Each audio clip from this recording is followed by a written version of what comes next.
السلام علیکم students of second year. آج ہم چیپٹر نمبر 16 مسٹر چپس کا سٹارٹ کر رہے ہیں۔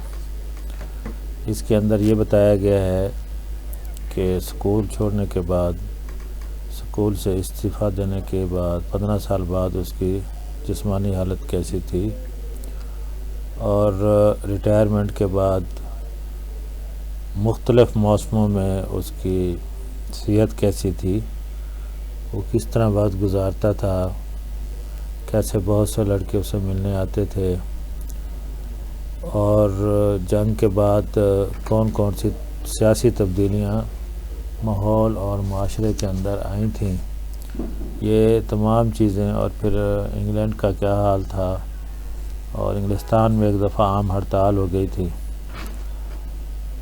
معاشی طور پہ بدحالی تھی، اس کا بھی حال اس چیپٹر میں بیان کیا گیا ہے۔ اور اس کے جو اخراجات تھے اور اس کے پاس جو رقم تھی اس کے حوالے سے بھی ہے۔ اس نے جو چپس نے وصیت لکھی اس کا ذکر ہے۔ تو یہ تمام چیزیں اس چیپٹر میں ڈسکس کی گئی ہیں، تو ہم اسے سٹارٹ کرتے ہیں۔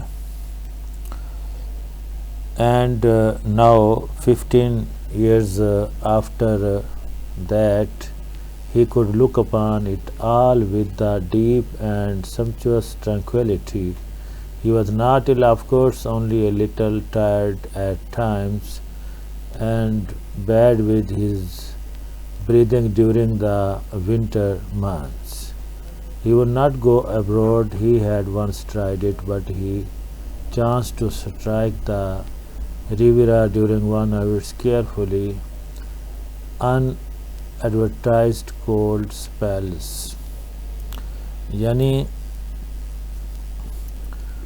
وہ ریٹائرمنٹ کے 15 سال بعد بڑے اطمینان کے ساتھ جو ہے وہ اپنے ماضی کو دیکھ سکتا تھا۔ وہ بیمار نہیں تھا، تھوڑا سا تھک جاتا تھا بعض اوقات، اور سردی کے مہینوں میں اس کو سانس لینے میں تکلیف ہوتی تھی۔ وہ بیرون ملک جانے کی بھی اس نے ایک دفعہ کوشش کی، لیکن وہ نہیں جا سکا۔ یہ باتیں بیان کی گئی ہیں، اور پھر کیونکہ سردی بڑھ گئی تھی تو وہ نہیں جا سکا۔ I prefer to get my chills in my own country, he used to say.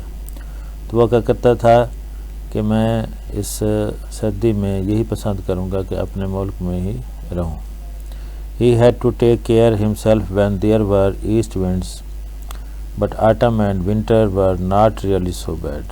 There were warm fires and books, and you could look forward to the summer. جب مشرق سے ہوائیں چلتیں، اور خاص طور پر خزاں کے موسم میں یا سردی کے موسم میں، تو یہ بات اتنی تکلیف دہ اس لیے نہ ہوتی کہ اس کے پاس گرم گرم آگ ہوتی اور وہ کتابیں پڑھتا اور موسم گرما آنے کا انتظار کرتا، اور سب سے زیادہ اس کو سمر کا موسم گرما پسند تھا۔ اور it was the summer that he liked best, of course. Apart from the weather which suited him, there were the continual visits of old boys every week, and some of them motored up to Brookfield and called his house. تو موسم گرما میں آنے والے لڑکے، پرانے آنے والے لڑکے اس سے ملنے آتے، جو اسکول کے لڑکے تھے، اور وہ گاڑیوں پر بروک فیلڈ آتے اور اس سے گھر آ کر اس کو ملتے۔ Sometimes they tired him if too many came at once, but he did not really mind. He could always rest and sleep afterwards, and he enjoyed their visits more than anything else in the world that was still to be enjoyed. اور ان کے آنے سے وہ بہت اچھا محسوس کرتا، اور بعض اوقات وہ تھک تو جاتا جب بہت سارے لڑکے آ جاتے تھے، لیکن اس کے بعد وہ ہمیشہ سکون اور آرام کی نیند جو ہے اس کو آتی تھی، اور کسی چیز سے وہ اتنا سکون محسوس نہیں کرتا تھا جتنا کہ وہ ان ملاقاتوں سے سکون محسوس کرتا تھا. اور well گریگسن I remember you always late for everything. Perhaps you will be late in the growing old like me. مذاق میں وہ کہتا کسی نوجوان سے کہ گریگسن مجھے یاد ہے کہ تم ہر چیز میں دیر کرتے تھے اور تم بوڑھا ہونے میں بھی شاید دیر کرو، شاید میری طرح. تو and later when he was alone again and Mrs. Wickett came in to clear away the tea things.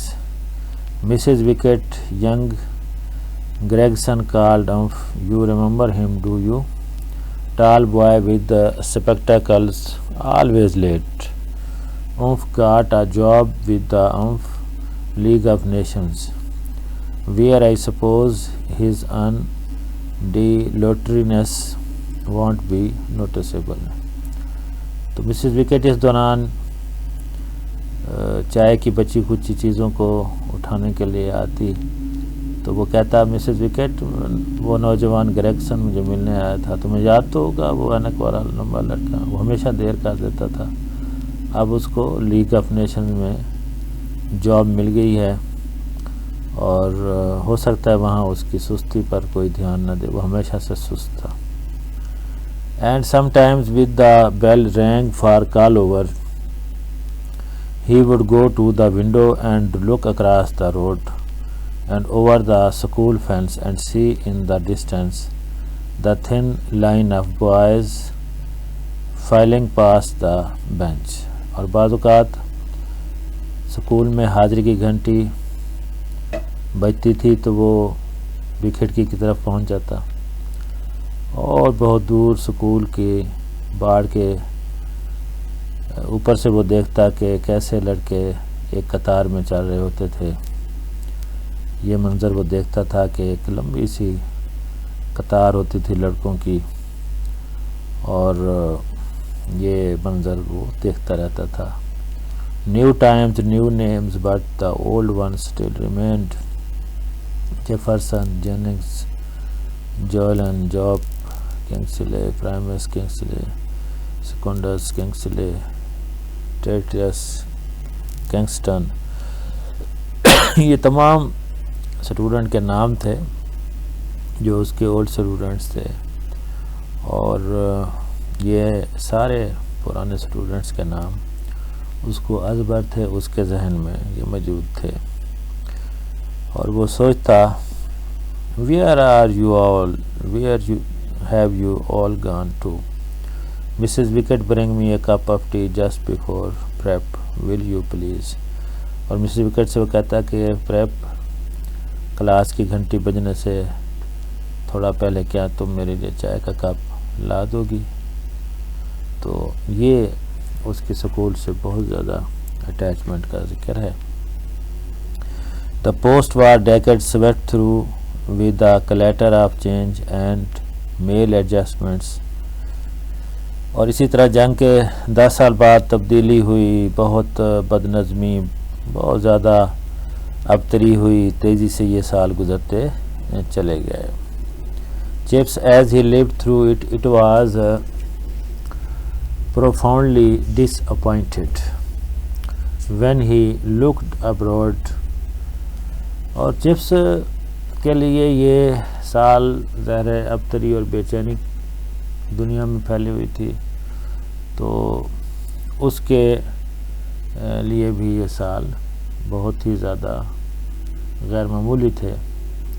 The Ruhr chunk curfew, there were enough to be uneasy about in the world, but near him at Brookfield, and even in the wider sense in England, there was something that charmed his heart because it was old and had survived. لیکن اس کے بالکل قریب Brook field میں حتیٰ کہ دیکھا جائے تو انگلستان میں بھی کوئی نہ کوئی ایسی بات تھی جو اس کے دل کو خوش کرتی تھی، اور یہ ایک پرانی اور قدیم جو ماحول تھا اور باتیں تھیں جو ابھی تک باقی بچی ہوئی تھیں، اور